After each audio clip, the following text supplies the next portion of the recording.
program. And of course, my name is Carol Nyakuja, and we have been speaking to Fungai Ndemira. We have had a fantastic journey so far, where we have traveled from the place where we spoke about socio-economic factors that affect the psyche and affect how people perceive and interpret life. And we talked about family experiences and the foundational things that formulate a human being. And of course, in Fungai's case, she was speaking about her story, the struggles that she went through with her family.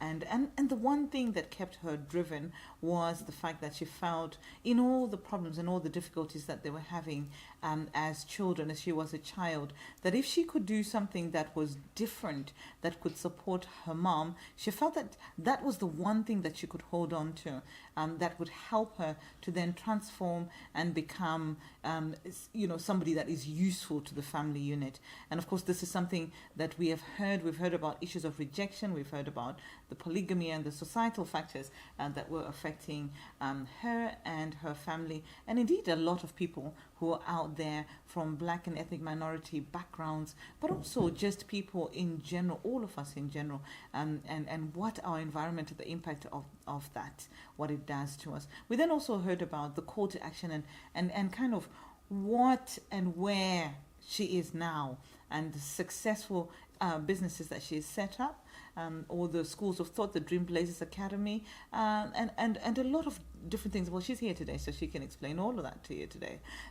But what was really key was we heard about the mindset and how the mind needs to change so that you can then be enabled to move from point A to point B, and also about the call to action, how to take action. I'm not going to speak more, but thank you for joining us. My name is Karen Nyakuja from Ndemira.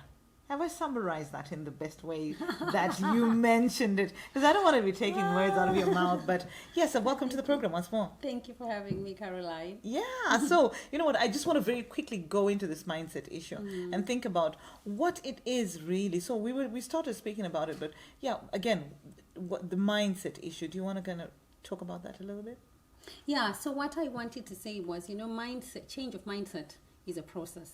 It's not something that happens overnight, but it's something that you make a conscious decision to say, you know what, I don't like the state of affairs now.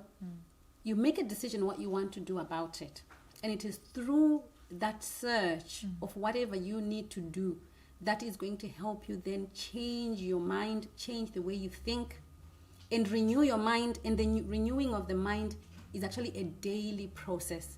Because remember, we mentioned the society issues that we face when we're young, poverty mentality, knowing that ndikatenga sofa alishafera kazi buda mbamangu, leather sofa, 50 years diri momo. But then when you have now grown from that, how do you get rid of that mindset and actually realize that actually it's okay to get rid of this one and buy another one? And then not even only that, now starting to think from a place of letting go. I have a business. This business is not working for me. I'm working for it, and I'm now a slave to it. How do I let go of the business, but still allow it to function and run, but allow me to still enjoy my journey and enjoy the purpose of what I'm meant to do, but still have the business?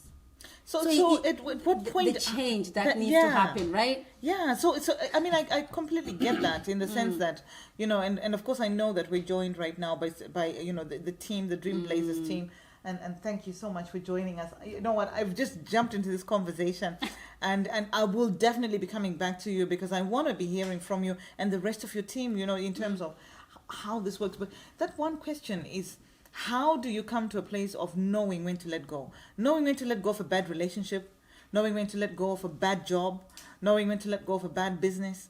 How do you come to that place of knowing when to let go? And how do you actually get to that place of letting it go? How do you get to that? Because, earlier on we were having a conversation about understanding how the system works. How do you get to that place where you realize, you know what, this relationship is domestic violence. It's not working for me, but I need to let it go. Or, you know what, this business is not making any profit for me. I need to let it go. Or, you know what, this country is not working for me. I need to move to Japan. how do you get to that place? Or maybe it's not necessarily even letting go, but it's about acknowledging that the now, the this, the now is not working. How do I go back on the drawing board and either re-engineer or do something about it? So what needs to happen is you need to get to a place of acknowledging. The acknowledgement needs to happen that, right, this is not working. I'm trying this, I failed, I'm failing. Or it's not working, it's frustrating, it's killing me. And I'm acknowledging that, oh my gosh, this is killing me. Then you make a decision to take a step to look for help. So it's a step to look for help. It's a step to look for help once you've acknowledged. Okay. And once you've done that, through this looking for help process is when your mindset is going to change. Because maybe the action you are going to take is that you're going to reach out to people who've experienced that before, or people who are knowledgeable in what you're going through, or you are going to seek professional help, whatever help that you're going to call for. When these people come into your space, they are going to impact you in a way that's going to allow you to change the way you think. Okay, so if I was at home now and I was thinking about the steps to take, I would be thinking, a thought comes to my mind that makes me realize, you know what, something's not quite right here. It's not fitting into what my vision of what I wanted is, right? And then what do I do next? Then you've acknowledged. So I acknowledge it. Then you reach out for help. And then I reach out for help. So I identify the problem. I acknowledge the problem. So I own the problem. That's right. And then I reach out for help. Yeah, because nothing is new under the sun. I need everybody watching to realize that nothing you experience in this world is new under the sun. No matter how difficult it may feel or sound, it's happened to someone before. Is new. Actually, maybe not someone before. Somebody is also going through that right now. And somebody has gone through that already and they've been successful to get out of it for the better. So it's about reaching out to somebody who's gone through it and they've come out better, because they can help you much better, or they have been helping others, or they are professionals in that. But you need to really just reach out for the help. And the key thing as well in this, while you're here, is never to worry or mind about the money. Your money mindset needs to be right as well, because you may think, oh my gosh, I'm struggling with this, but I need a lawyer, but my God, the lawyer is costing so much. So, I'm not going to go for the lawyer. I'm going to ring Caroline, my friend, and ask her if she's not. So I'm going to go on Facebook and ask Facebook. Oh.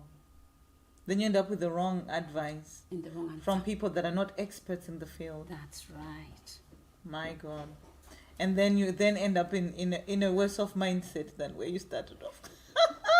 All right, so how you apply yourself to things. Wow, that's really key, isn't it, Fungai? Because I think also sort of linking into the story where you were talking about, sort of when things had become difficult for you, how you apply yourself to a situation, and how the mindset that you have as you approach a situation, how then that kind of bounces off. That's right. So so I spoke earlier on in the last show about working up and getting into an office where you've lost all the contracts. You have got a very big payroll bill at the end of the month. And in the UK, you don't just fire people.